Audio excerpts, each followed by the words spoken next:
শীতের দিনে মেথি শাক আলু দিয়ে এইভাবে একবার বানিয়ে দেখুন। গরম ভাত কিংবা পরোটার সাথে কিন্তু দারুণ জমে যাবে। আর তার জন্য প্রথমেই আমি এখানে একতারা মতো মেথি শাক নিয়ে নিয়েছি।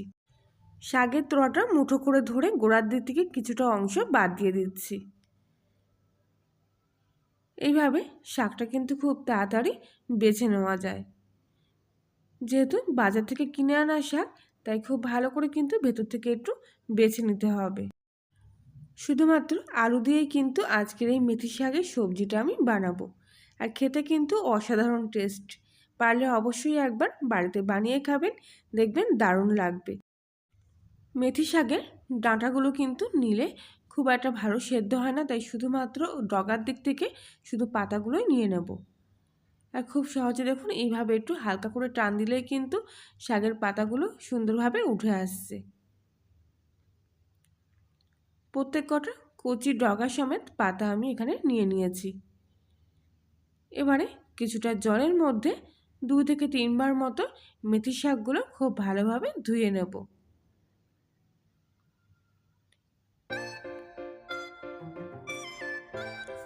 ধুয়ে রাখা শাকগুলো কিছুক্ষণের জন্য ভালো করে জল ঝরিয়ে নেব।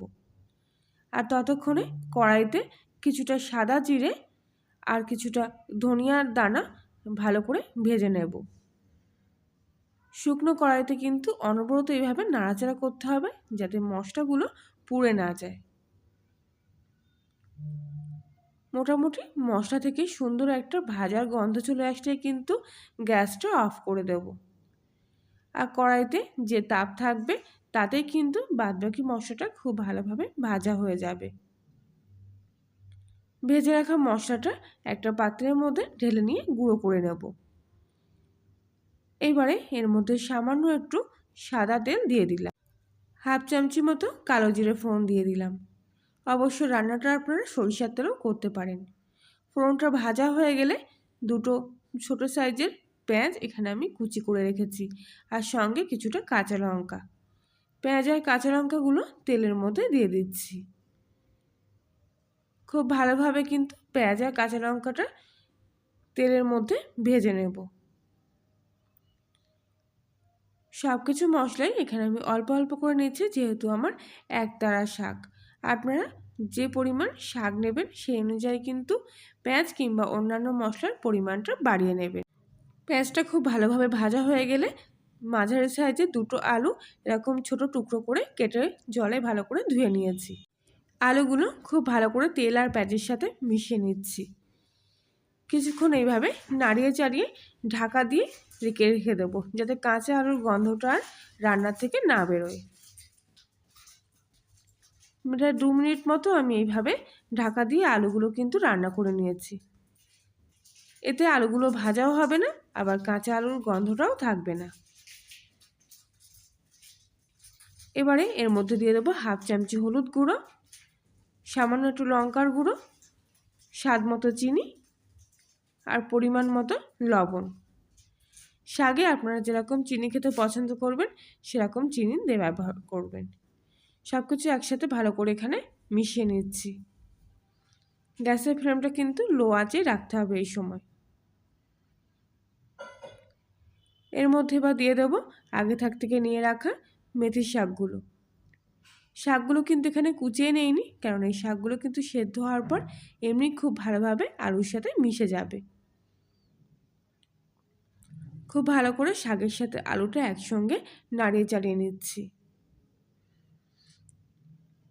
এই অবস্থায় আবারও কিছুক্ষণ ঢাকা দিয়ে রান্না করে নেব। প্রায় 2 মিনিট পর ঢাকনাটা খুললাম, আর শাকগুলো কিন্তু একদম সেদ্ধ হয়ে গেছে, আলুর সাথে একেবারে মিশে গেছে। খুব ভালোভাবে আবারও নাড়িয়ে চাড়িয়ে নিচ্ছি। এই শাকগুলো কিন্তু খুবই নরম, খুব তাড়াতাড়ি কিন্তু সেদ্ধ হয়ে যায়। আলুর সাথে শাকগুলো মিশিয়ে নেওয়া হয়ে গেছে।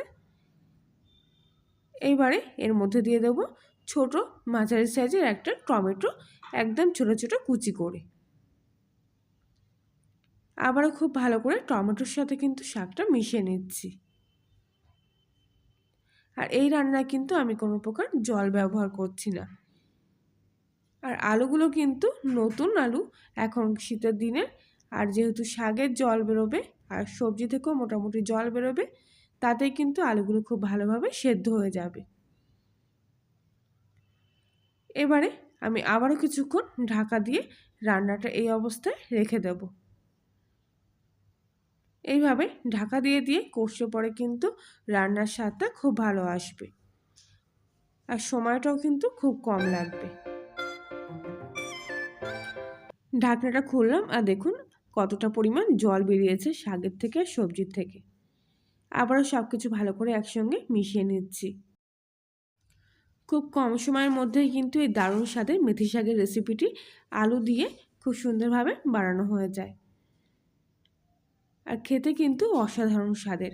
আর এই সময় যখন রান্নাটা পুরোপুরি প্রায় মুখোমুখি হতে আসবে, তখন কিন্তু দারুণ একটা গন্ধ সারা বাড়িময় হয়ে আসে। কেননা মেথির কিন্তু একটা এমনিতেই সুন্দর একটা গন্ধ আছে, আর এই শাকের থেকে কিন্তু আরও সুন্দর একটা গন্ধ বেরোয়। আলুগুলো কিন্তু পুরোপুরি এখানে সেদ্ধ হয়ে গেছে, আর শাকটাও কিন্তু সম্পূর্ণ নরম হয়ে এসছে, আর এরকম ছাড়া ছাড়া মতো হয়ে এসছে।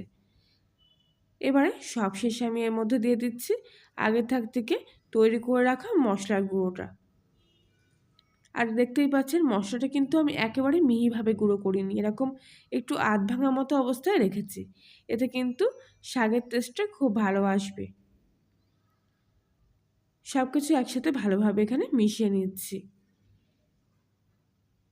শাকটা কিন্তু আমার পুরোপুরি এবার রেডি হয়ে গেছে, আর এর মধ্যে কিচ্ছু দেওয়ার নেই। সম্পূর্ণ শাকটা আবার ভালো করে মশলার সাথে মিশিয়ে এবার আমি নামিয়ে নেব। আর দেখতেও দেখুন কত লোভনীয় হয়েছে এই শাকের এই রেসিপিটি। এবার গ্যাসটা অফ করে দিয়ে কিছুক্ষণের জন্য শাকটা আমি রেস্টে রেখে দিচ্ছি। আর আজকের এই মেথি শাকের রেসিপিটি যদি আপনাদের ভালো লেগে থাকে, তাহলে লাইক শেয়ার কমেন্ট করবেন। আর কলিনের রান্নাঘর চ্যানেলটিতে নতুন হয়ে থাকলে সাবস্ক্রাইব করে পাশে থাকার জন্য অনুরোধ রইল। আজকের মতো এই পর্যন্তই। আবার দেখা হচ্ছে অন্য একদিন নতুন কোনো রেসিপির সাথে। ততক্ষণ সবাই ভালো থাকবেন, সুস্থ থাকবেন, সাবধানে থাকবেন।